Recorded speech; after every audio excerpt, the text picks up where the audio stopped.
que ce soit le directeur de la RVA, mais aussi celui de la SNEL. Est-ce que la responsabilité de cet événement, doit-on les combler certainement à ces gens, ou bien il faut qu'on puisse faire certaines analyses au niveau des nominations? On en parle dans cette émission, on va aussi revenir. Si le dialogue, une fois encore, oui, c'est un sujet importantissime, le dialogue s'attarde.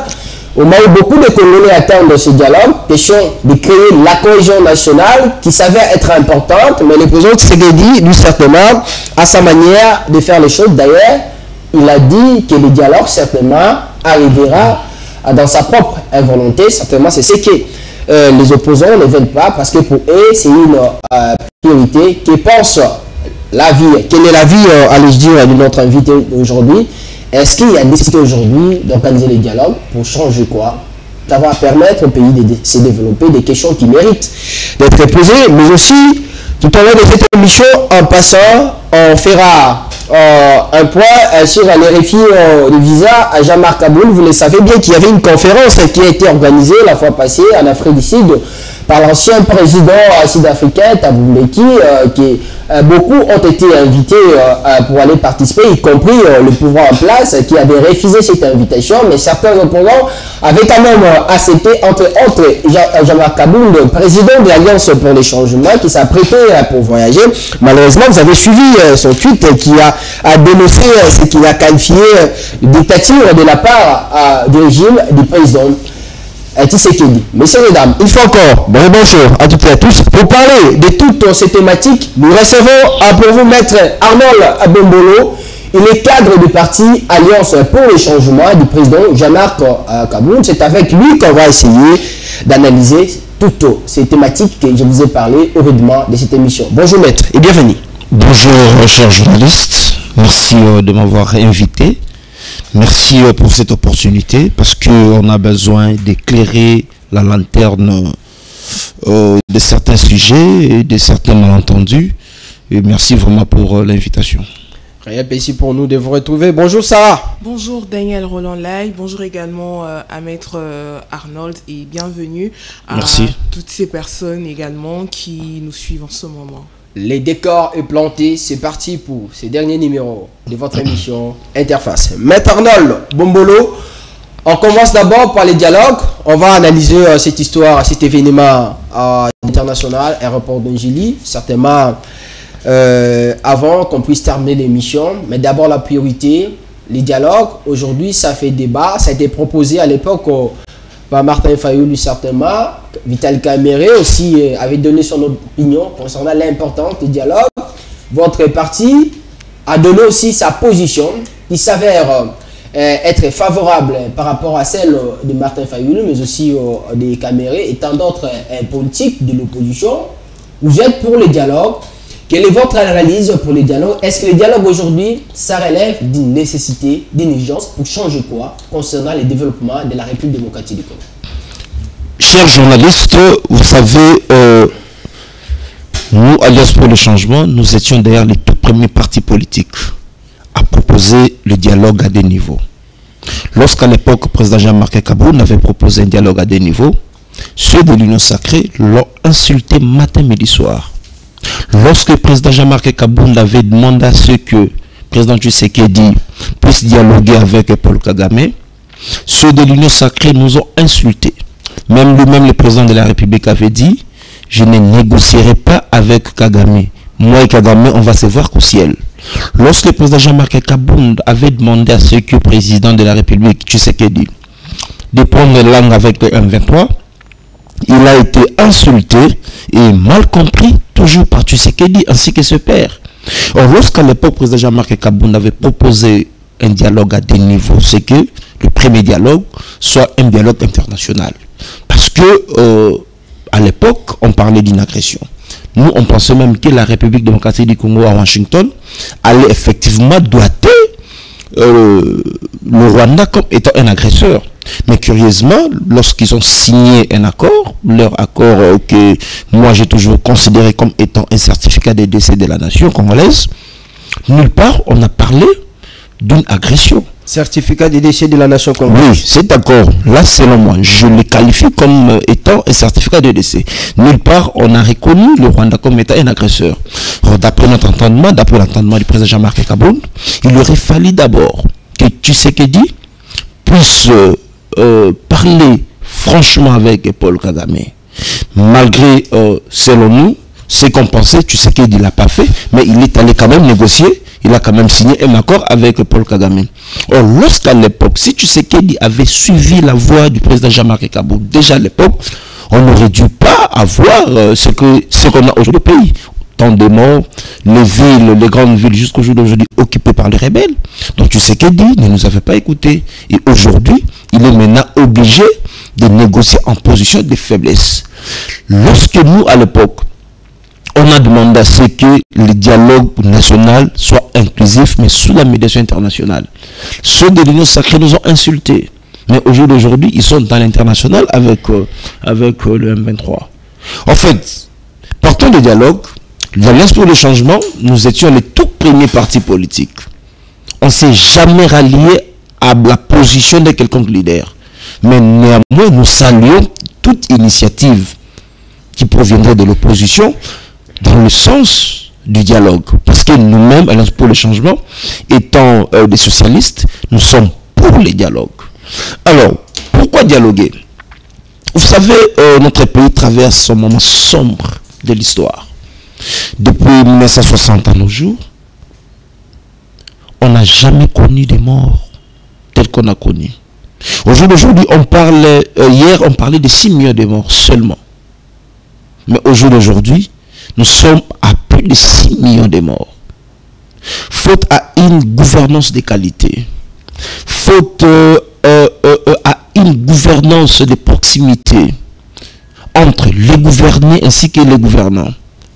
Manque d'une politique publique cohérente de M. Tshisekedi, c'est ce qui a fait en sorte que, au jour d'aujourd'hui, nos grandes villes, Goma, Bukavu, soient occupées par les rebelles. Et partant des missions constitutionnelles reconnues au président Tshisekedi, il ne l'exerçait pas. Lui, il est là juste pour bénéficier des avantages de l'État. Mais au lieu d'exercer le pouvoir comme il faut, il ne le fait pas. Malgré ses voyages, tout ce qu'il a fait. Non, malgré ses voyages. Alors, il n'exerce pas le pouvoir. Non, il n'exerçait pas le pouvoir. Il est en train de visiter les institutions du pays. Tshisekedi ne gère pas ce pays comme il faut. Non, il est en train de visiter. Non, non. Le président qui voyage, qu'il part pour non, le voyage n'est pas égal à la diplomatie. Vous pouvez faire les tours de monde comme Mandela l'avait fait, mais est-ce que c'est ça la diplomatie?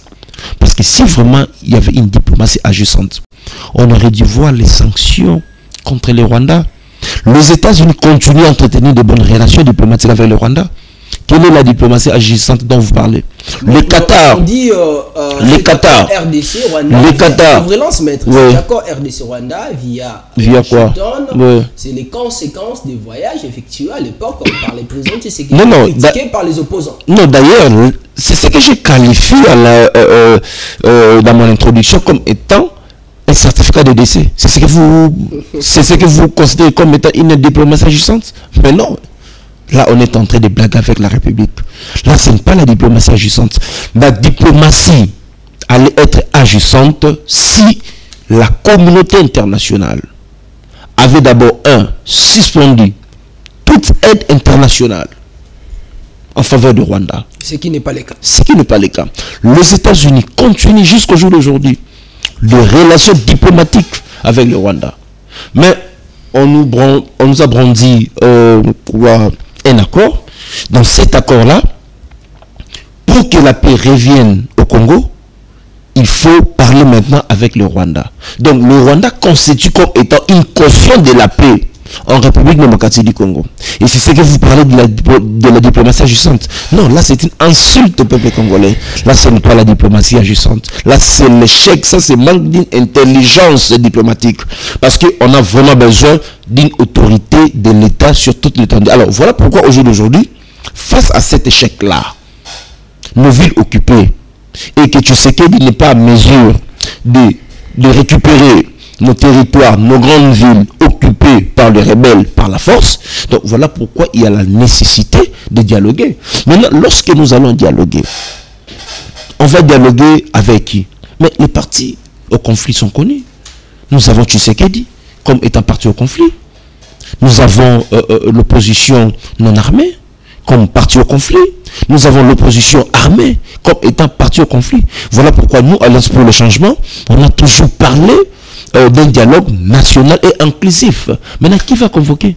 Comment une partie au procès peut être en même temps juge dans un dossier? C'est difficile. On ne peut pas être juge et partie. Tshisekedi ne peut pas confondre ses prérogatives constitutionnelles prévues à l'article 69 dont il n'exerce même pas avec le dialogue. Beaucoup disent que il doit le faire conformément à l'article 69 de la Constitution. Mais nulle part l'article 69 de la Constitution dit que le président doit convoquer le dialogue. Même certaines analyses de ceux de l'Union sacrée qui pensent que Tshisekedi c'est lui qui va convoquer les dialogues. Mais ils se trompent. Pendant ce temps-là, il n'y a pas longtemps, l'Union sacrée a chanté ici la résolution 2773. Oh, c'est dans cette Conseil de sécurité des Nations Unies. Cette résolution-là parle du dialogue et on avait même choisi un médiateur international. Que le Rwanda n'a jamais appliqué cette résolution. Oui. Non, ce n'est pas au Rwanda d'appliquer la résolution.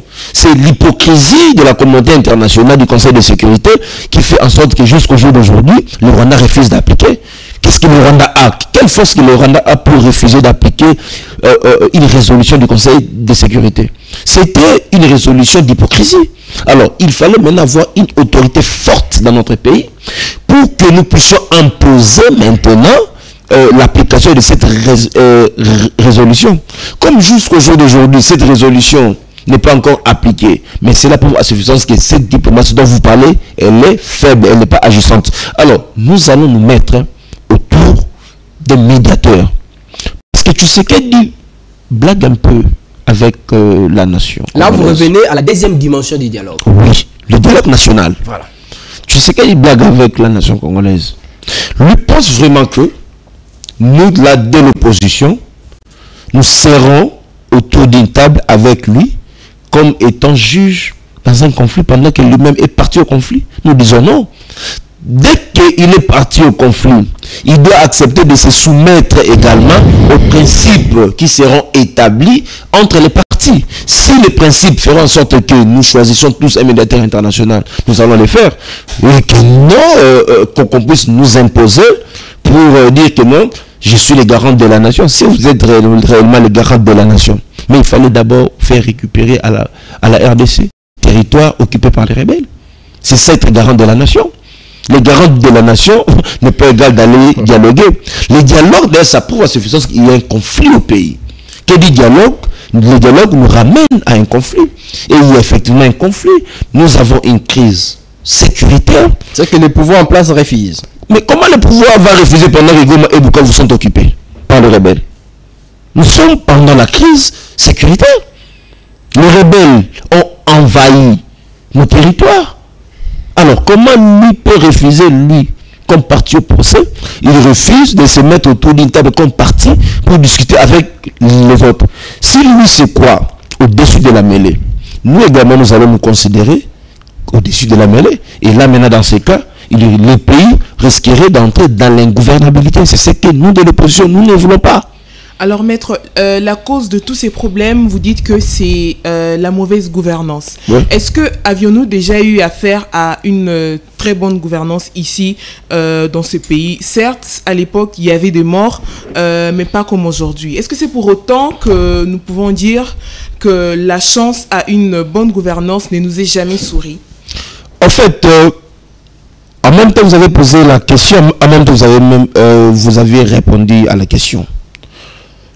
De 60 à nos jours, effectivement, nous n'avons jamais connu une bonne politique publique appliquée en faveur du pays. Mais pourquoi c'est à l'ère de M. Tshisekedi que vous devriez condamner cette affaire de mauvaise gouvernance? Non, mais déjà à l'époque, on condamnait. À l'époque de Mobutu. Pourquoi Etienne Tshisekedi, qui était membre du MPR, avait quitté l'MPR? C'est à cause de la mauvaise gouvernance. Mais de votre manière de parler, c'est comme si... Mais c'est lui qui gère. Mais c'est lui qui gère. L'auteur principal de cette mauvaise gouvernance. Il est parmi... Thierry qui a passé par là. Il est parmi les auteurs de la mauvaise gouvernance. Je ne dis pas qu'il est le seul. Il est parmi, parce que c'est lui qui gère. Si Tshisekedi avait une très bonne politique publique, on aurait dû oublier Kabila. On aurait dû oublier Mobutu. On aurait dû oublier. Mais si au jour d'aujourd'hui, même lui-même Tshisekedi ne fait que nous rappeler Joseph Kabila tout le monde. Pourquoi? Parce qu'il n'a pas une bonne politique. Mais qu'est-ce qui fait qu'on puisse jusqu'à présent, jusqu'aujourd'hui, penser toujours à Mobutu ou encore Joseph Kabila, alors qu'à leur époque aussi la gouvernance n'était pas bonne? Ah, donc ça prouve que Tshisekedi fait pire que les autres. Ses prédécesseurs. Ça prouve que Tshisekedi fait pire, parce que si Tshisekedi ne faisait pas pire, on n'allait pas voir déjà tel que déjà Kindala en prison. Goma Bukavu n'allait pas être occupé. Le détournement des deniers publics à haut niveau, on n'allait pas connaître. Donc si au jour d'aujourd'hui, on a connu la mauvaise gouvernance, le détournement des milliards, des millions, chose que le pays n'a jamais connue depuis 60. Mais c'est la mauvaise gouvernance dont je suis en train de décrire. Alors Tshisekedi étant... Au moins à l'époque de M. Tshisekedi, on comprend que les détourneurs sont connus aux yeux et au vu de tous. Aux yeux de qui? De tout le monde. Comme et qui? Même de la population. Comme je ne qui? suis pas ici pour citer les noms. Comme qui? Mais moi maintenant je vous donne un exemple. Il y a même un arrêt de la Cour de cassation qui a condamné un ancien ministre du développement rural. Le ministre est condamné, mais jusqu'au jour d'aujourd'hui, il n'est pas en prison. Il est libre. Et c'est ce que vous parlez de dénoncer. Non. Là, c'était une façon de faire voir à la population, on veut instaurer l'état des droits. Or, l'état des droits n'est pas dedans. Donc, c'était juste une façon, comme on dit, vous voulez déshabiller Saint-Pierre pour habiller Saint-Paul. Non. La mauvaise gouvernance dans notre pays est devenue une monnaie courante. Tout ça pourquoi? Parce que tu sais qu'il hier dans l'opposition, il a critiqué Kabila comme pas possible. Nous-mêmes, on a cru que si tu sais qu'il dit au jour d'aujourd'hui, arrivé au pouvoir, Félix, c'est-à-dire le PS, les choses allaient être mieux. Mais tu sais qu'il dit au jour d'aujourd'hui, fait pire que Mobutu, fait pire que Kabila. Voilà pourquoi même certains Congolais qui hier ne voulaient pas de Joseph Kabila, au jour d'aujourd'hui, ils sont censés être avec Joseph Kabila. Pourquoi? Parce que tu sais qu'il dit n'a pas su faire pour que le peuple congolais oublie Joseph Kabila. Pour que certains acteurs politiques ne s'associent pas à Joseph Kabila. Mais si au jour d'aujourd'hui, les gens continuent à être toujours autour de Kabila, parler de Joseph Kabila, parce que tu sais qu'il a fait pire que Kabila. Et voilà pourquoi nous, on est en train déjà de nous préparer pour la gestion du pays. Parce qu'on ne peut pas continuer, lorsque j'ai dit nous, Alliance pour le changement, le président Jean-Marc Kaboun se prépare pour être président de la République en 2028. Et la mauvaise gouvernance ne sera pas notre monnaie courante. Nous allons d'ailleurs chasser cette classe politique de médiocres, des gens qui ont une expérience purement négative. On va nous demander, vous avez quelle expérience? Et qui ont de l'expérience, ils ont quelle expérience? Positive ou négative? C'est une expérience tellement négative. Alors nous allons venir au pouvoir, pas pour visiter les institutions comme Tshisekedi et ses amis sont en train de visiter, effectivement pour gérer le pays. Et nous allons gérer le pays avec une très bonne politique publique que nous allions imprimer à la nation congolaise. Pas la mauvaise gouvernance, la bonne gouvernance, pas l'injustice, la justice, pas l'insécurité, la sécurité, pas la famine. Nous allons donner à manger aux Congolais parce que nous avons une politique publique cohérente et claire que nous allions imprimer lorsque nous serons au pouvoir. Alors, le dialogue au niveau international et national nous sera bénéfique en quoi, puisque cela se voit dans son retardement? Non, d'abord nous avons besoin de la paix. Il y a un adage qui dit qui veut la paix prépare la guerre. Mais tu sais qu'il dit ne voulait pas la paix, voilà pourquoi on n'a pas préparé la guerre. La guerre nous est imposée maintenant. Qu'est-ce qu'il faut? Mais il faut maintenant dialoguer. Il faut se mettre autour d'une table. Il faut se parler. Il faut se dire des vérités en face. Et lorsqu'on va se dire de vérité en face, la rébellion va faire quoi? Va disparaître, bon, même pour un moment, oui, mais ça va disparaître et ça va soulager la population congolaise. Si jamais cela continuait à tarder. Mais effectivement, il y a des conséquences. Vous n'avez pas suivi, il y a eu des morts à Ituri, à Uvira. Les gens continuent à mourir. Pour tu sais que les vies humaines sont à banaliser. Parce que si vraiment il avait le souci des Congolais, mais tu sais qu'il allait accepter que les Congolais puissent se mettre autour d'une table, même sous la médiation internationale, pour que nous puissions se dire de vérité en face, afin que nos territoires, nos villes occupées par les rebelles soient libérées. Mais qu'est-ce qui empêche qu'ils se décident finalement sur cette proposition? Non, mais tu sais qu'il n'a pas besoin que le pays soit en paix. Tu sais mais pourtant il le dit sans cesse qu'il se bat. Non, tu sais qu'il ne se bat pas. Pour que la paix soit finalement ici dans notre pays. Non, tu sais qu'il se bat pour sa propre paix. Rester au palais de la nation en paix. Et non la paix au pays. Tu sais qu'il ne se bat pas pour la paix de notre pays, pour la population congolaise. Il se bat pour lui, sa famille, ainsi que ses amis. Ça se voit déjà, sa manière de gérer. Et voilà pourquoi il est en train même de tarder. Lorsque, vous savez, à l'époque, nous, on dénonçait déjà, on a demandé même à Tshisekedi de laisser son idée de changer la constitution. Tshisekedi nous a dit que nous sommes une opposition de PT. Nous sommes une opposition Yanzala. C'est la même personne qui nous a dit. Mais dès lors que Goma Bukavu occupé par les rebelles, il n'en parlait plus. Et ce n'est même plus d'actualité. Voilà, donc c'est pour vous dire que c'est un monsieur qui ne veut pas la paix. C'est un monsieur qui ne veut pas le bonheur des Congolais. C'est un monsieur qui ne veut même pas que les choses changent. Il veut que nous restions dans les statu quo pour que lui bénéficie. Cette situation est avantageuse, disons, à monsieur Tshisekedi. Mais pour lui, le pays doit être balkanisé. Pour lui, Goma Bukavu doit rester comme ça. Madame, vous devez faire très attention. On vient de suivre 2 jours passés une vidéo comment l'AFC commence à identifier les magistrats. Donc, l'AFC est en train d'asseoir une administration qui échappe au contrôle du pouvoir public de Kinshasa. Donc, l'un de ces 4 matins, l'AFC peut s'autoproclamer. Goma Bukavu devient État. Et on fait la fusion, la reconnaissance internationale, c'est fini, les pays c'était le cas balkanisé. Effectivement. Donc, nous sommes sur la voie. Mais pour Tshisekedi, lui, il a besoin qu'il y ait des cortèges. Il a besoin de voyages. Il a besoin de s'habiller comme il s'habille. Mais il n'a pas besoin de trouver les solutions aux problèmes réels. Non, mais il s'habille cher. Il s'habille cher. Ce n'est pas un secret de polichinelle. De même que vous. Non, moi je suis dans l'opposition. Je suis dans l'opposition. C'est les droits de l'homme. Vous habillez, c'est les droits de l'homme. Non. Lorsque c'est les droits de l'homme, bien sûr. Oui. Lorsque vous êtes en train de bénéficier, ok, aux avantages de l'État, faites en sorte que les autres également en bénéficient. Mais est-ce que qui dit opposition, enfin qui dit opposant est nécessairement un pauvre? Pas du tout. Non, parce que vous avez dit que M. Tshisekedi, Sabichère et Daniel vous a complimenté également. Vous êtes opposé en disant que vous êtes dans l'opposition. Oui. Est-ce que l'opposition est synonyme d'une pauvreté? Non, l'opposition n'est pas synonyme à la pauvreté. La différence. Vous savez, nous faisons l'opposition, nous faisons la politique, mais nous devons avoir un métier. Moi, j'ai un métier en dehors de la politique. Voilà.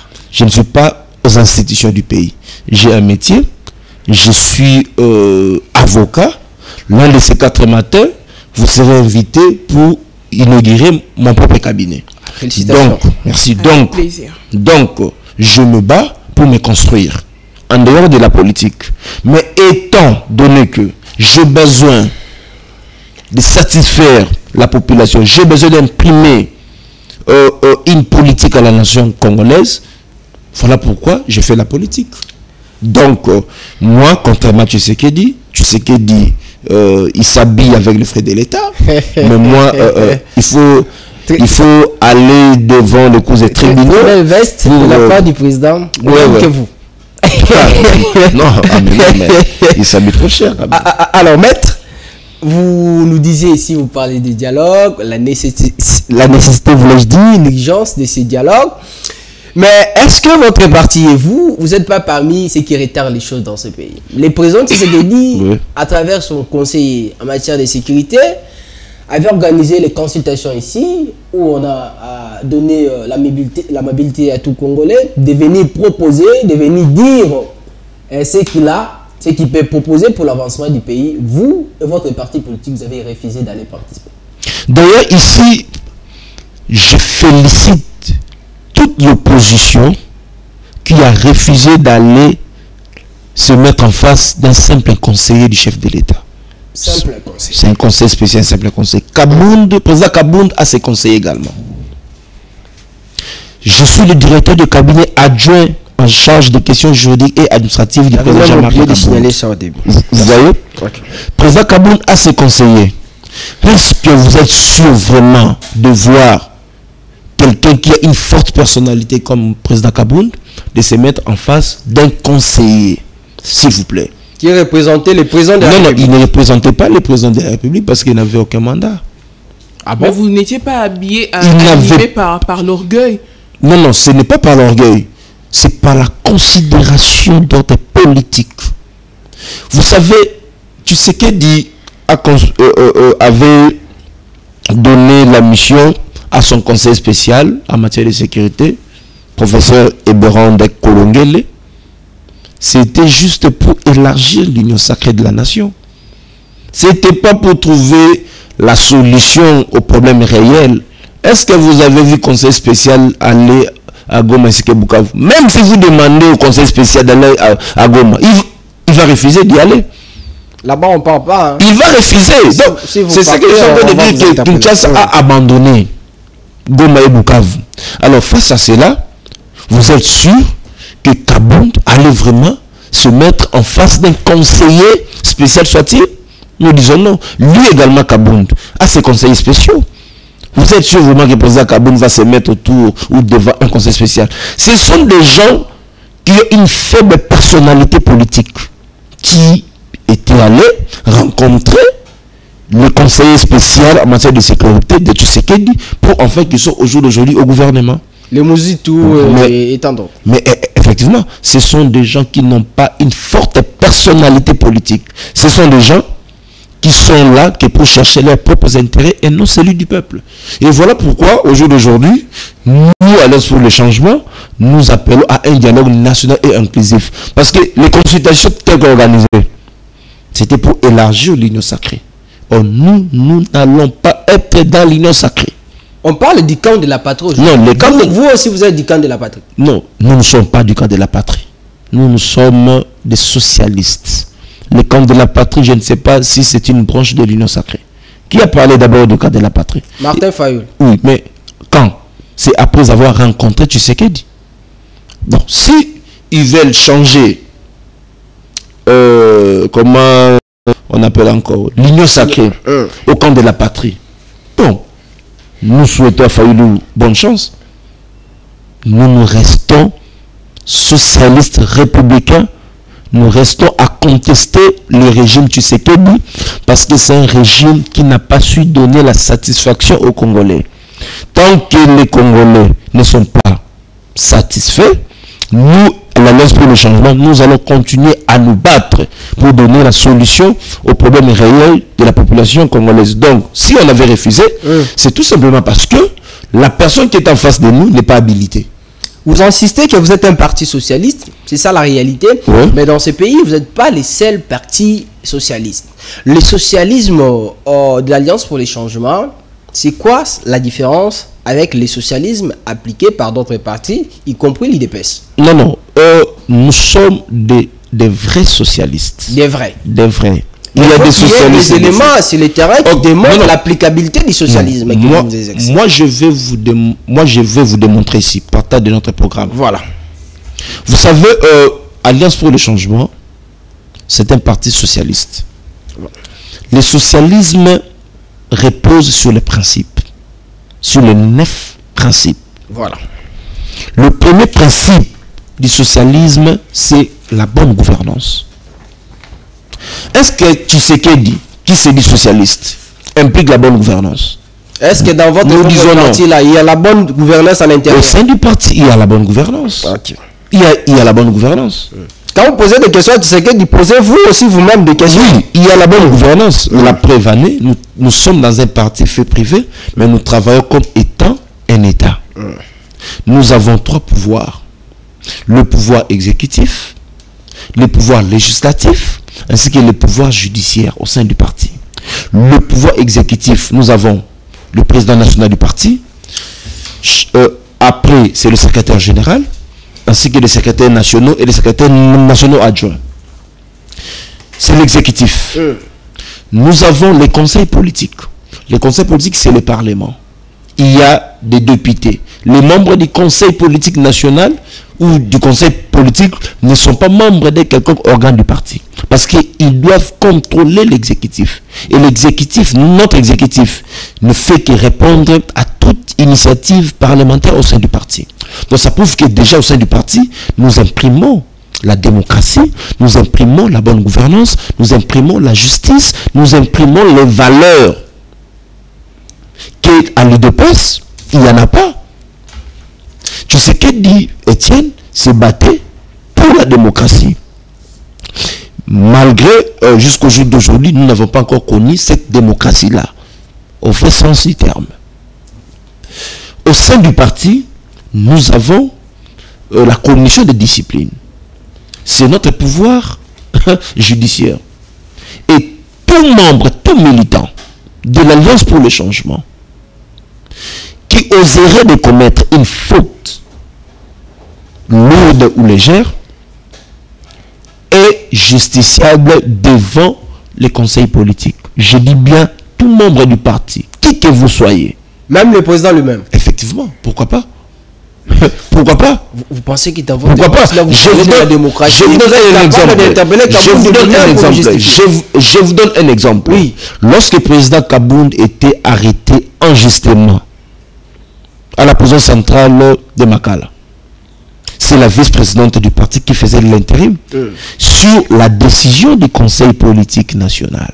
Non, sur la décision de Kabound. Non, sur la décision du conseil politique qui a effectivement constaté l'empêchement du président d'exercer ses fonctions, et la vice-présidente, c'est elle qui exerçait les prérogatives du président de la République à son absence. Donc ça prouve déjà que nous sommes un parti qui imprime la démocratie. Vous voyez déjà que dans le premier principe, nous y sommes. Le deuxième principe, même si on ne va pas là tous les 9, okay. Oui, la justice sociale. Vous savez, dans la justice sociale, nous avons des petits points là-dessus. La justice sociale. Vous savez que dans notre parti, on est tous égaux. Il n'y a pas du favoritisme. Il n'y a pas du népotisme. Il n'y en a pas chez Kabound. Il n'y en a pas. Il n'y en a pas.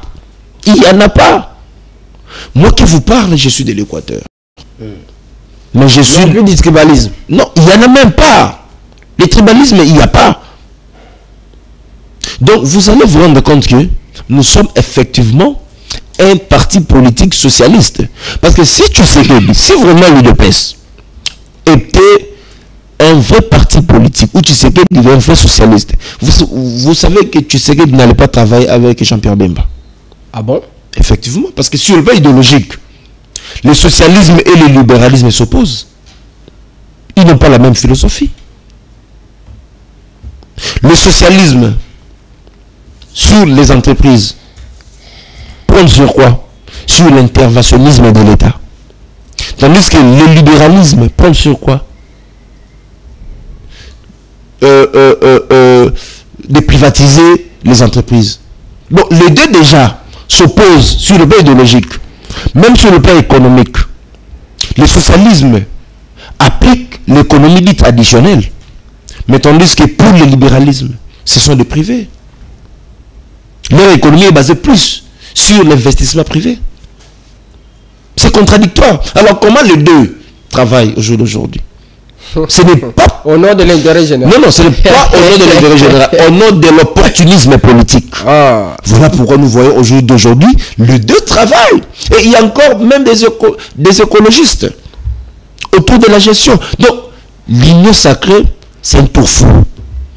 Voilà pourquoi aujourd'hui, Tshisekedi a du mal à impliquer une politique publique cohérente et claire. Mais lorsque Alliance pour le changement sera au pouvoir, partant de ce que je viens de vous dire, vous allez réellement voir que le pays va changer. Et nous, d'ailleurs, nous avons un projet de société qui a 4 piliers. 4 piliers. Le premier pilier, c'est d'abord la transformation de l'homme politique congolaise.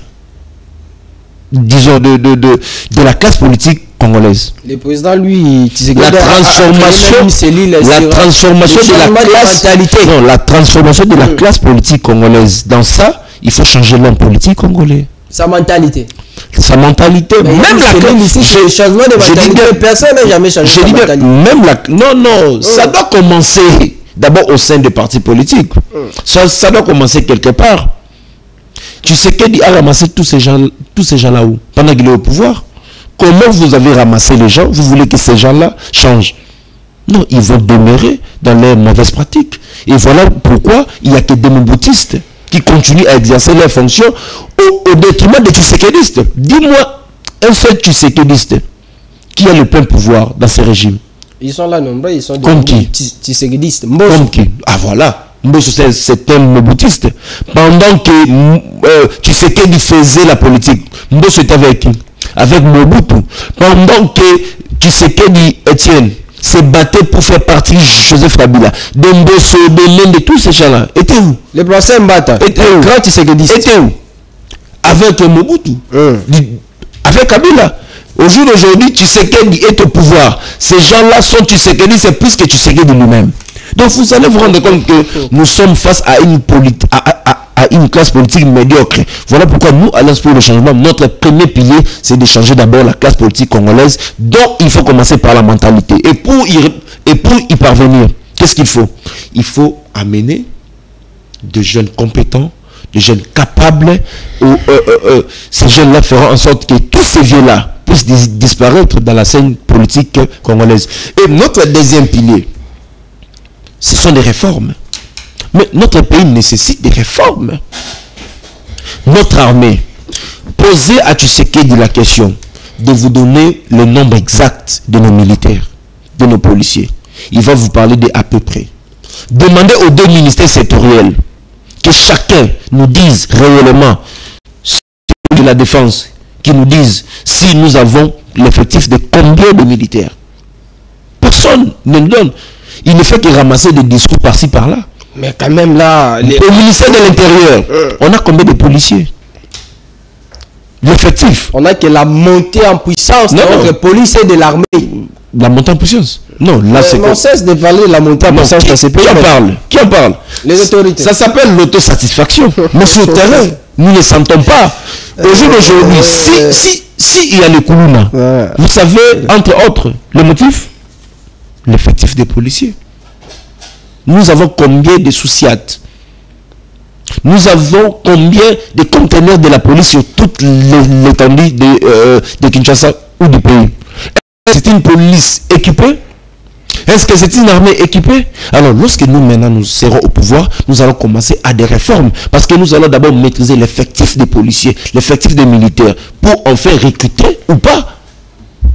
On est en train de recruter pendant qu'on ne sait pas si nous sommes d'abord au nombre de combien. Est-ce qu'on a besoin de cet effectif-là ou pas? Alors, sur le plan économique, vous savez, nous sommes capables de donner au pays un budget même de 150 milliards de dollars les quinquennats. Ah bon? Nous sommes capables. Un budget de combien? Je dis bien de 150 milliards les quinquennats. Oh! Je dis bien les quinquennats, pas l'an, mais les quinquennats. Monsieur lui, il parle aujourd'hui de 12. Combien il parle? De 12 milliards. 12 milliards. Pendant qu'on nous a parlé de 18 milliards. Nous parlons de 12 milliards. 12 milliards là, pourquoi? Parce qu'il est venu doubler le budget annuel. Mais nous, les quinquennats, nous sommes capables, avec tout ce que le pays a, comme potentialité, comme richesse. C'est maintenant à nous de transformer les ressources qu'on a en richesse. Comment les faire? il faut des réformes. Au jour d'aujourd'hui, vous savez que nous n'avons pas une bonne politique publique par rapport à la croissance potentielle et organique aux entreprises publiques. Lorsque nous serons au pouvoir, nous allons appliquer une bonne politique. Nous allons amener des réformes. On nous parle de la transformation des sociétés publiques, disons des entreprises publiques en sociétés commerciales comme étant les réformes qui vont, ou soit qui vont amener les ouf de soulagement à la nation congolaise. Est-ce qu'au jour d'aujourd'hui, ces entreprises-là continuent à être des canards boiteux, oui ou non? Oui. Lorsque nous serons au pouvoir, nous allons réellement faire en sorte que si la SNEL est transformée en société commerciale, qu'elle soit vraiment une société commerciale. Et non, jusqu'au jour d'aujourd'hui, c'est une société commerciale, mais l'État continue encore à avoir la même mise sur ces entreprises. Et que l'État lui-même reste le seul actionnaire. Non, lorsque nous serons au pouvoir, nous allons faire des réformes. Au jour d'aujourd'hui, notre État, c'est un mauvais client, ne paye pas la dette intérieure. Lorsque nous allons venir, lorsque nous serons au pouvoir, mais la première des choses, nous allons d'abord commencer. Mais il accumule la dette extérieure. Oui, nous allons d'abord de 16 milliards. Nous allons d'abord commencer à payer les dettes intérieures. Parce que lorsque vous payez des dettes intérieures, il y aura la croissance. Parce que l'argent va circuler. Les Congolais vont avoir leurs capitaux. Vous voyez? Parce que les Congolais nous manquons d'abord de capitaux. Pourquoi? Parce que l'État a bloqué. Il n'y a que des Pakistanais, des Libanais, des Indiens, ainsi de suite. Hier, on parlait de Jeannot Bemba, on parlait de Dokolo, et aujourd'hui, on parlait de qui? Des personnes. Donc, vous allez vous rendre compte que, lorsque nous serons au pouvoir, nous allons tout faire pour que l'emploi au Congo devienne le principe et que le chômage devienne une exception. Le président de la République, lui, nous avait promis 6 millions d'emplois. Mais il ne nous avait pas prouvé comment il va le faire. Lui-même avait changé. Pourquoi? Parce que c'est un discours qui vient de l'autre côté. Ça ne vient pas de lui. Ça vient de l'autre côté. Il n'est pas porteur d'une vision. Tu sais qu'il n'est pas porteur. Là, c'est où? Il n'est pas porteur d'une vision. C'est sa vision. Il n'est pas porteur. Attends, il a parlé de 6 millions d'emplois. Où en sommes-nous au jour d'aujourd'hui? Il peut nous citer ne fût-ce qu'une seule société créée au travers des réformes qui sont venues de Tshisekedi. Il les fera peut-être à la fin de l'année. Ah voilà, peut-être à la fin de l'année. Pendant ce temps, Goma Buka, vous continuez à être occupé. Donc vous allez vous rendre compte que nous au pouvoir, nous allons tout faire. Nous allons amener encore des réformes pour ne pas que nous subissions ce qu'on est en train de subir au jour d'aujourd'hui comme une pression fiscale. Vous savez au jour d'aujourd'hui la pression fiscale que nous subissons. Le pays subit une pression fiscale comme pas possible. Comment faire pour stabiliser d'abord la monnaie, la dépréciation, le franc congolais?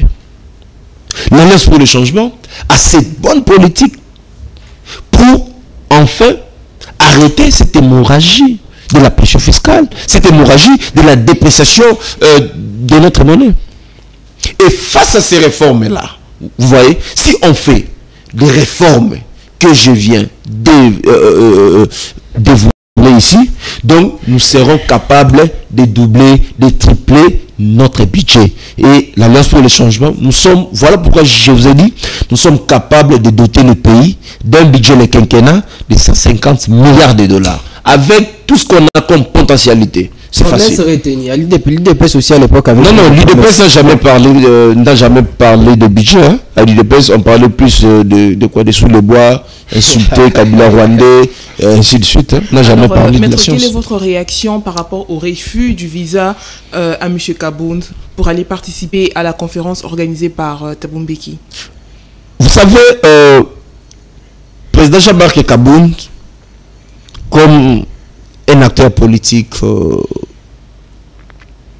ayant une très bonne vision du pays, là où on parle de la République démocratique du Congo, il doit s'afficher. Il était effectivement invité à prendre des pas et il avait accepté cette invitation. Mais curieusement, ce régime dictatorial, le régime de Tshisekedi, a a fait une pression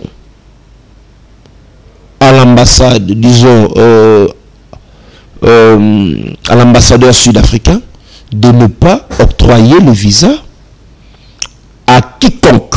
Et parmi les noms de Jean-Marc Kabound étaient là. Quel intérêt ont-ils à agir de cette façon? Non, mais Tshisekedi ne veut pas la paix. Quel intérêt que vous voulez? L'intérêt, c'est ça qui ne veut pas la paix. Parce que là-bas, on parlait de quoi? De la paix. On ne parlait pas d'autre chose. Il fallait laisser, vous avez refusé d'y aller, il fallait rester, disons, il fallait laisser les autres aller donner leur point de vue.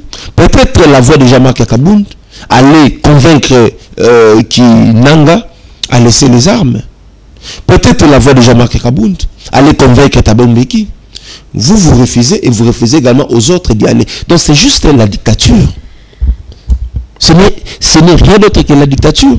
Suite à cette dictature-là que Tshisekedi nous a ramené au pays, que le visa nous a été refusé. C'est rien que la dictature. Il n'y a pas autre chose. Et le président Jean-Marc Kabound est resté serein. Il continue toujours à se battre. Et ceux qui étaient présents dans la conférence, nous avons tous suivi les résolutions. En fait, les résolutions telles que ça cadre avec notre proposition, notre cahier des charges sur le dialogue. Alors aujourd'hui, on parle du camp de la patrie, une pensée qui émane de Martin Fayoulou. Vous pensez que cela peut un jour occasionner une rivalité entre certains opposants, déjà qu'il est traité d'un des membres de l'Union sacrée, Martin Fayoulou bien sûr? Mais ça crée la division. Tantôt, vous voulez la cohésion nationale, tantôt, vous ne voulez pas. Donc, ces régimes, avec ses opposants fabriqués, veulent une chose et son contraire à la fois. Les opposants fabriqués. Oui, il y a des opposants fabriqués. Comme qui? Les régimes et ses opposants fabriqués. Mais juste au sorti de la rencontre avec Tshisekedi, que Fayoulou a parlé de ces camps, entre guillemets, de la patrie. Rien qu'en voyant la manière dont Tshisekedi est en train de gérer, est-ce qu'on peut vraiment aller créer un camp de la patrie avec Tshisekedi? C'est difficile. Mais est-ce que c'est pour autant qu'il soit le camp de la patrie, madame, d'un des membres de l'Union sacrée? Madame, le camp de la patrie a été créé dans ces pays. Est-ce que vous savez qui avait créé le camp de la patrie? Zaïdi Ngoma. Zaïdi Ngoma était fabriqué de qui? De Joseph Kabila. Pour enfin, au dialogue en Sun City, qu'il puisse récupérer la place qui était réservée à l'opposition. Et c'est ce qui fut fait. C'est ce que Fayoulou est en train de faire. En fait, ce que Fayoulou fait aujourd'hui, hier c'était le cas. Voilà pourquoi nous demandons au président Fayoulou de s'assumer. S'il veut embrasser Tshisekedi, il n'a qu'à le faire. S'il veut rester dans l'opposition, il n'a qu'à rester dans l'opposition. C'est-à-dire nous n'avons pas un certificat à délivrer pour que les gens deviennent des opposants ou pas. C'est leur état d'esprit, c'est l'état d'esprit qui fera en sorte que vous soyez considéré comme étant un opposant ou pas, et votre appartenance également. Donc, si au jour d'aujourd'hui, nous refusons la division au pays, c'est à cause de ça. Cette idée-là, c'est une idée de diviser davantage les Congolais.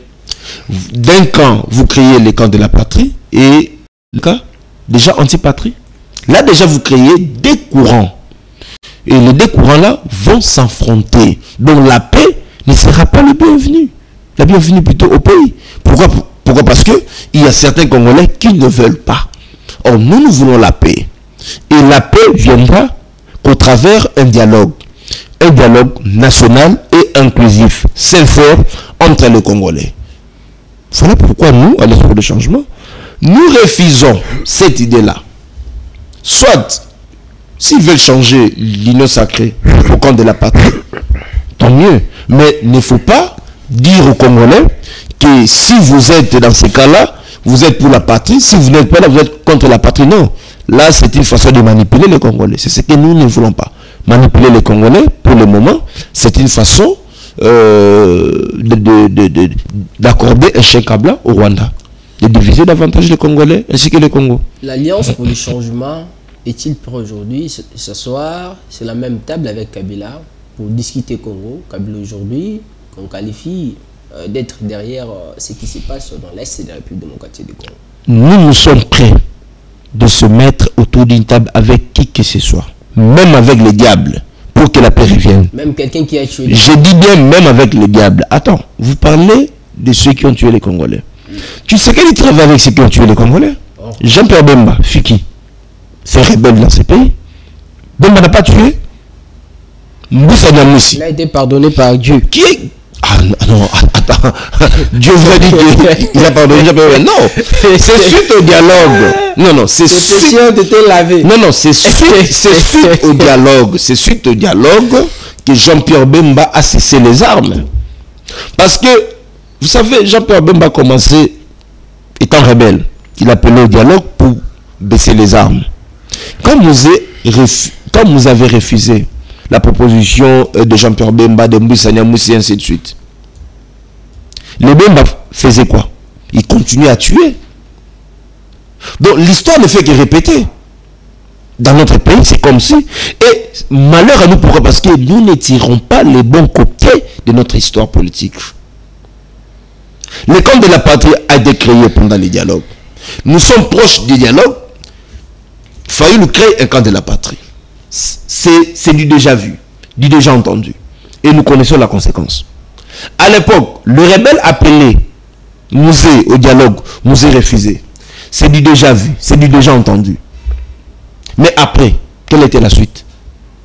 Nous ne voulons pas subir ce que les autres ont subi. Ce que les Soudans aujourd'hui a subi. Nous ne voulons pas. Nous ne voulons pas de la balkanisation. Nous voulons l'unité, mais dans la diversité. C'est-à-dire, notre pays est indivisible, mais en son sein, les courants politiques s'affrontent. Là, c'est tout à fait normal. Mais rester divisé et vouloir la paix, c'est une chose et son contraire à la fois. Vous demandez aux autres d'aller en exil. Vous forcez certains acteurs politiques d'aller en exil, comme de Katumbi, de Joseph Kabila, ainsi de suite. Est-ce que c'est une façon de ramener la paix? Ou d'accentuer encore la situation? C'est une façon d'accentuer encore la situation. Donc, vous allez vous rendre compte que les problèmes, en fait, les problèmes n'est pas vraiment ceux qui ont pris les armes. Parce qu'il faut d'abord demander pourquoi ils ont pris les armes. La faute incombe à ceux-là qui ont poussé aux autres d'aller prendre les armes. Parce qu'ici au Congo, on ne fait que condamner ceux qui réagissent.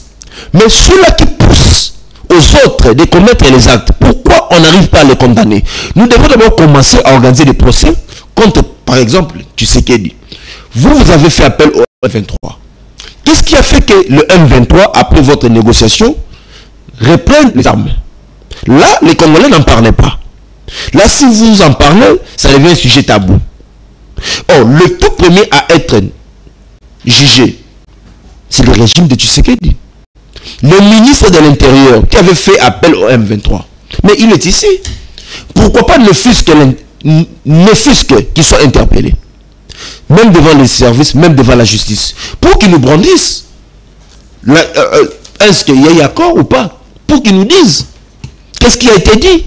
Parce que juste après les rencontres, que le M23 est rentré encore pour prendre les armes.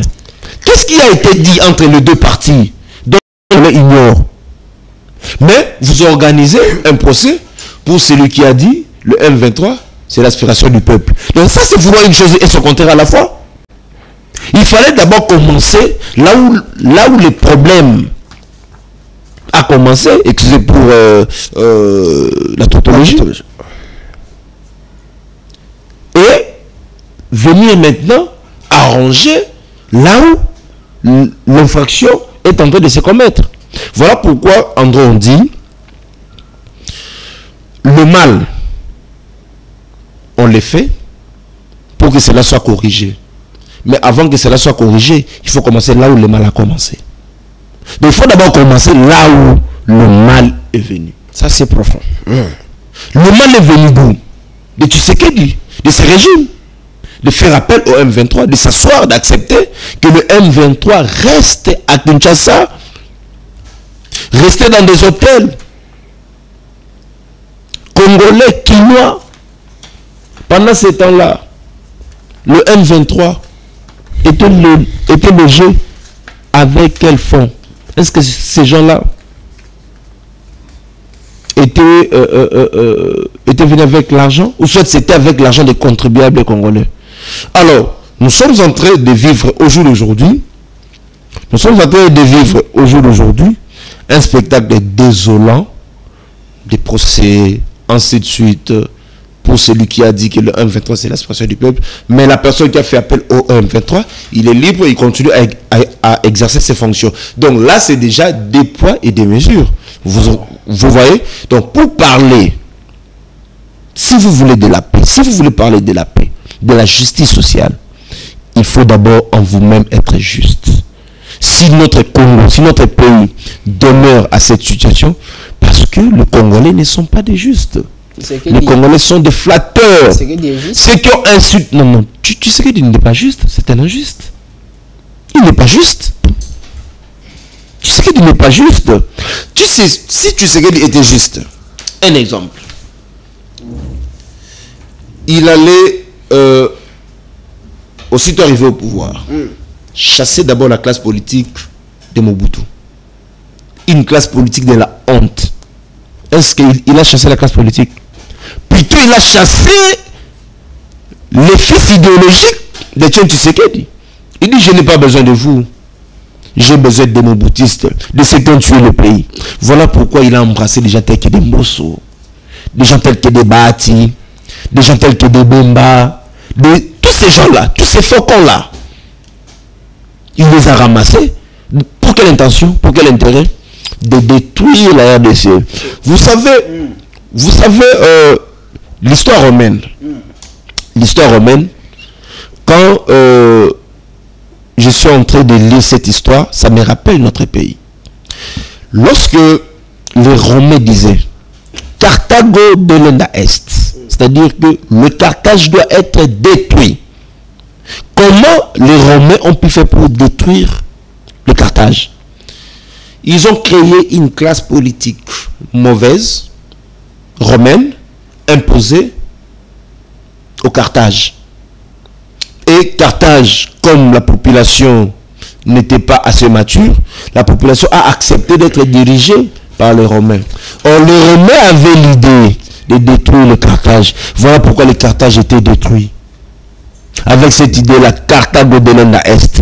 Maintenant, ces gens-là, des moboutistes, qui ont l'idée de détruire le Congo, disent maintenant la RDC delenda est. C'est-à-dire que la RDC doit être détruite. Comment détruire la RDC? Il faut que la même classe politique revienne au pays. Voilà pourquoi aujourd'hui le pays est détruit. C'est à cause de cette classe politique médiocre de ces gens-là. Vous voyez Mbotso à 70 ans, qu'est-ce qu'il fait donner encore à la nation congolaise? Au lieu de récupérer, de prendre un jeune, même au sein de l'UDPS, de le former, vous le négligez. Mais vous prenez des vieux là sous prétexte d'une expérience. Quelle expérience que ces gens-là ont? Est-ce que moi personnellement je peux avoir peur de Mende? Non. Parce que Mende n'a fait qu'échouer. Est-ce que je peux vraiment avoir peur de Bati?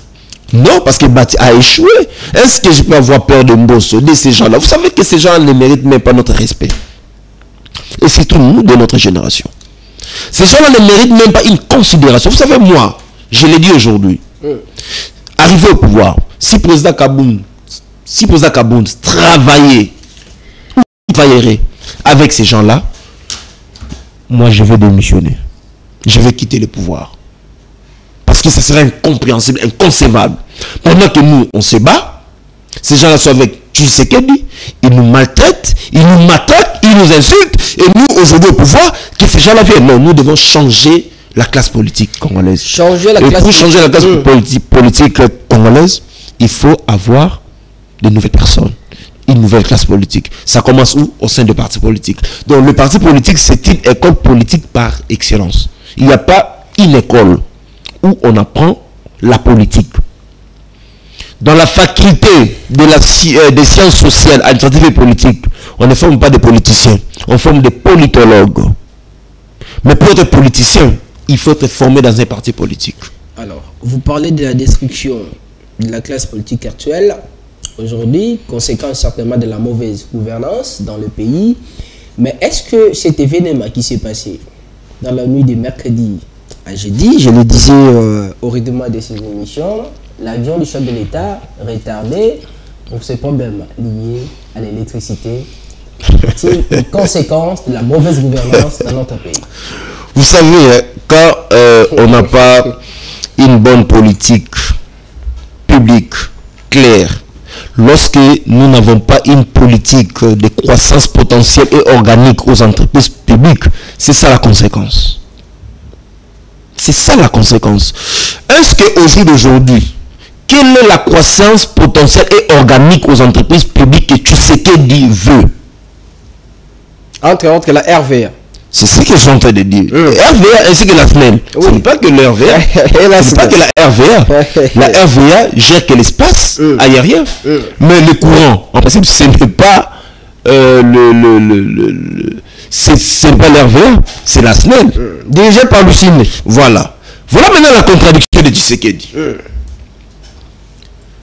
Tshisekedi suspend les deux directeurs généraux. Au motif, je ne sais pas si manque de quoi. De l'incompétence peut-être. Non, on ne peut pas parler de l'incompétence des entreprises publiques. Vous savez que les entreprises sont gérées par des ministères.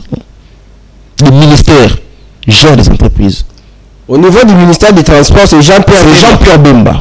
Voilà la contradiction. Vous suspendez les DG de la RVA, vous laissez le DG, disons, vous laissez le ministre des Transports et voies de communication. C'est quoi sa responsabilité? Il est responsable parce que c'est lui qui gère le secteur. Qui est responsable devant le Parlement dans le secteur des transports? Mais c'est Jean-Pierre Bemba. Ce n'est pas un petit DG. Ce n'est pas un petit DG d'une entreprise ou d'une société transformée en société commerciale comme la SNEL, par exemple. La SNEL, au jour d'aujourd'hui, souffre énormément. Pourquoi? Parce que l'État n'arrive pas à mettre les moyens. Les actionnaires ne veulent pas venir au Congo parce qu'il y a l'insécurité judiciaire comme pas possible. D'où l'État, au jour d'aujourd'hui, reste le seul actionnaire. Mais cet État-là est en déliquescence. Comment vouloir que la SNEL puisse imprimer une bonne politique en son sein, et vous, l'État, vous êtes censé de supporter la SNEL, vous ne le faites pas, mais vous voulez sanctionner. Non. Moi, je pensais même que Tshisekedi, après son atterrissage, moi, je pensais que Tshisekedi allait même démissionner. Oh, oui, moi, je pensais à la démission. Victime. Il n'était pas victime. Il est responsable de ses propres actes. Oh. Ces actes-là, c'est quoi? Tshisekedi, je vous parle ici. Quelle est la politique publique claire que Tshisekedi a imprimée à la SNEL? Est-ce que nous connaissons d'abord l'acte politique imprimé aux entreprises? Le peuple d'abord peut-être. Non, les peuples d'abord, c'est un slogan. Au jour d'aujourd'hui, même vous journalistes, si vous prenez votre micro, vous demandez à Tshisekedi quel est au jour d'aujourd'hui les taux de la croissance potentielle et organique aux entreprises. Est-ce que Tshisekedi aura vraiment la réponse? Non, il n'aura pas la réponse. Pour répondre, s'il va répondre, eh bien vous savez, l'autre là va... C'est comme ça. Il risque de donner la faute aux autres pendant que c'est lui le responsable. Vous voyez? Alors, manque à ça, comme il a pris l'option de suspendre les deux directeurs généraux et les deux ministres plutôt sectoriels, pourquoi ils ne sont pas-ils suspendus? Ils sont ni de près ni de loin. Non, ils sont de près parce qu'ils sont responsables devant le Parlement. Ils sont responsables de leur département. Qui est responsable au transport devant le Parlement? C'est Jean-Pierre Bemba. Je vous donne un exemple. Parce que vous parlez que de Tshisekedi. À Bassan-Koussou, il y a une naufrage hier. Plus de 40 morts.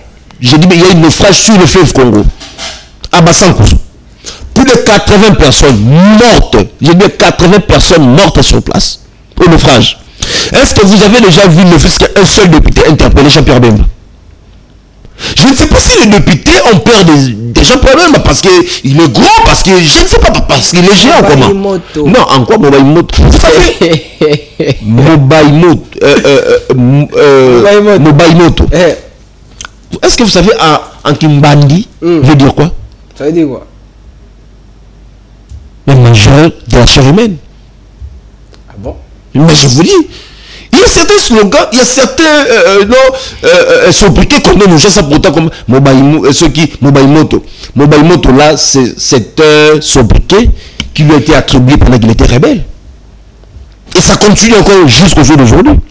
Donc vous voyez que si les députés ont peur, peut-être entre guillemets, ils ont peur, je ne sais pas moi. Non, moi si j'étais député national, élu de l'Équateur, maintenant, comme il y a un naufrage, il y a autant de naufrages, Bemba ne pouvait pas être au ministère des Transports.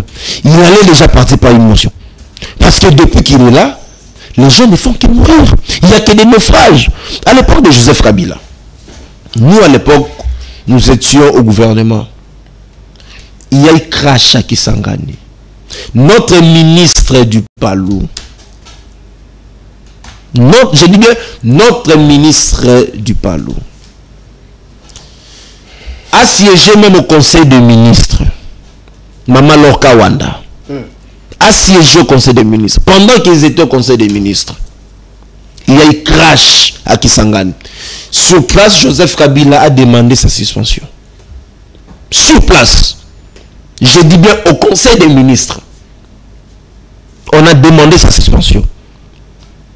Et on ordonne au premier ministre de les suspendre. Toute affaire cessante.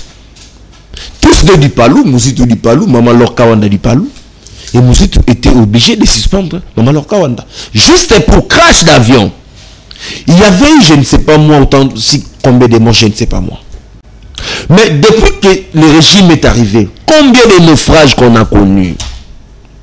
Mais Bemba n'a jamais été interpellé. Maintenant, tu sais qu'il veut être victime de sa mauvaise politique publique imprimée aux entreprises. Vous voyez maintenant? Vous voyez la conséquence. Voilà pourquoi si vous avez une responsabilité de l'État, si vous êtes arrivé au pouvoir, la première des choses à faire, c'est d'abord accepter d'être formé. Il ne faut pas venir en politique ou aux institutions sans une formation. Non, ça va vous rattraper. Au jour d'aujourd'hui, le pays est dirigé comme, je ne sais pas moi, même la maison, même votre propre maison ne peut pas être gérée comme le pays est géré aujourd'hui. Le pays est géré, c'est comme si nous sommes dans un marché. Tout le monde entre comme il veut, il sort, et on ne demande même pas. Nous parlons de ces crashs. Est-ce que vous savez que une maison a causé 2 ou 3 morts ici à Kinshasa? Et on nous dit que cette maison-là serait des Libanais. Et ces Libanais-là, jusqu'au jour d'aujourd'hui, pas encore aux arrêts. Selon certaines informations. Ils sont devenus puissants, ces gens-là, dans ces pays depuis un moment. Alors, là, les gens n'en parlaient pas. On parle même d'une dame qui a été morte parce qu'on l'a refusé de traiter dans un hôpital. Dans un hôpital, voilà. À Chichi. Les Congolais. Donc, la fille des Congolais... Ça s'avère être un hôpital à problème parce que ce n'est pas la première fois. Ce n'est pas la première fois. Donc, un Congolais, une Congolaise peut mourir pour ce régime. Il faut l'enterrer. Mais parce qu'il y a une coupure d'avion, disons coupure d'électricité à l'aéroport, il y a maintenant des sanctions. Et ceux qui meurent, et les Congolais qui souffrent, et les Congolais qui souffrent, voilà. Et les Congolais qui souffrent, ces Congolais-là, n'ont pas droit à la vie, n'ont pas droit à la sécurité, n'ont pas droit à l'électricité. Les gens, ici à Kinshasa, les gens passent la nuit sans électricité. Il y a les Koulouna en machette. Il y a les sécurités, les cambrioleurs, dans des coins où il n'y a pas de courant. Là, on n'en parle pas. Là, on ne suspend pas le BG. C'est seulement le courant, il y a une coupure d'électricité à l'aéroport. Le président, entre guillemets, je ne sais pas moi s'il a fait combien de minutes en l'air. Et on a commencé à suspendre des directeurs généraux. Pendant que c'est vous qui êtes censé, c'est vous qui êtes habilité à donner les moyens à la SNEL. Vous ne le faites pas. Vous qui êtes censé à donner l'argent à la direction générale de la RVA pour en fait que l'aéroport puisse répondre aux standards internationaux. Vous ne le faites pas. Mais parce que vous... Non, ça c'est vouloir sa propre vie et sacrifier la vie des autres. Alors merci. Ce n'est pas bon. On conclut l'émission avec cette question. Qui représente Jean-Marc Kabound aujourd'hui pour le peuple congolais? Non, pour le peuple congolais, au jour d'aujourd'hui, Jean-Marc Kabound représente l'espoir. Jean-Marc Kabound représente les combats. Jean-Marc Kabound représente la liberté. Jean-Marc Kabound représente l'unité.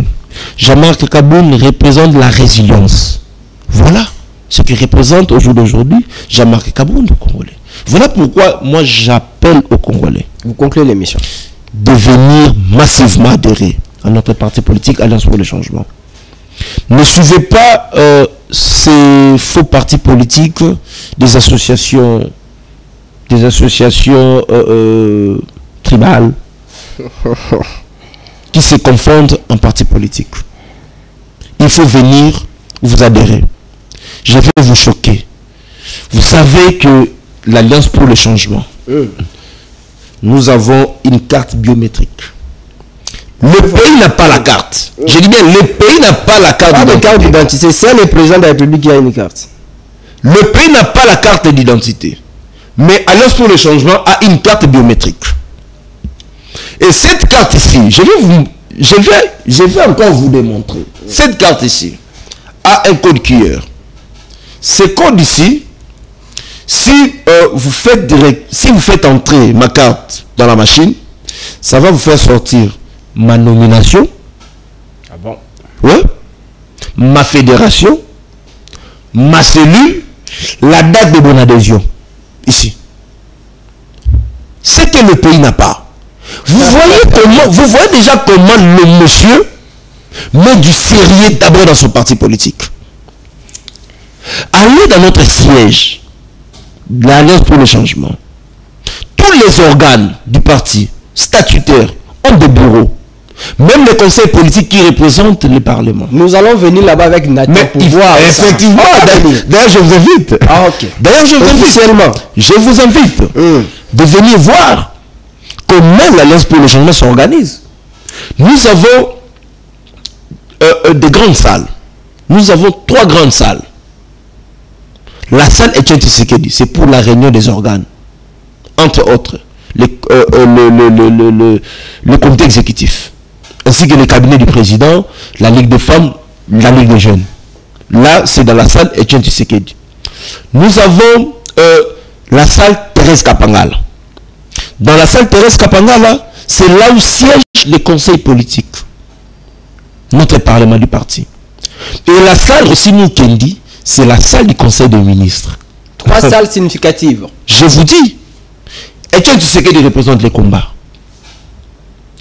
Rossi Mukendi est mort pour un combat. Rossi Mukendi est mort pour réclamer les élections. Thérèse Kapangala même. En fait, ce sont des salles significatives. Nous ne sommes pas là pour blaguer. Nous sommes là pour effectivement se préparer à la gestion du pays. Donc vous allez voir que quand vous serez là, vous serez étonné. Nous avons des bureaux. Chaque secrétaire national a son bureau. Responsable d'un département a un bureau. La salle de réunion dont le président préside est plus que même la salle du conseil des ministres. Oh, je vous dis. Ah bon? Mais je vous dis. Oh, je vais vous inviter. Oui, on va s'organiser. Je vais vous inviter. Et quand vous serez là, il faut également avoir l'amabilité de venir dire aux Congolais ce que vous avez trouvé. Ok. Juste quand vous traversez en face à l'UDPS, mais il n'y a pas de toilettes. Et chez nous, il y a des toilettes presque partout. Les bâtiments étaient rénovés par Augustin Kabound. Vous voyez, il n'y a même pas de carte. Mais nous avons la carte des membres. Et une carte biométrique. La force du progrès a des cartes. Non, quelle carte? Lorsque l'UDPS n'a pas de carte, lorsque l'UDPS n'a pas de carte, comment la force du progrès peut avoir des cartes? Donc, je demande aux Congolais de faire confiance à Jean-Marc Kabound. Et en 2028, Jean-Marc Kabound sera candidat président de la République. Nous demandons au peuple congolais de venir adhérer massivement à l'Alliance pour le changement. Je demande également à mes frères de l'Équateur, vous êtes conscients de l'état actuel de notre province. Vous devez faire confiance à Jean-Marc Kabound. Président Tshisekedi nous a promis une université moderne. Ça fait 3 ans, jour pour jour.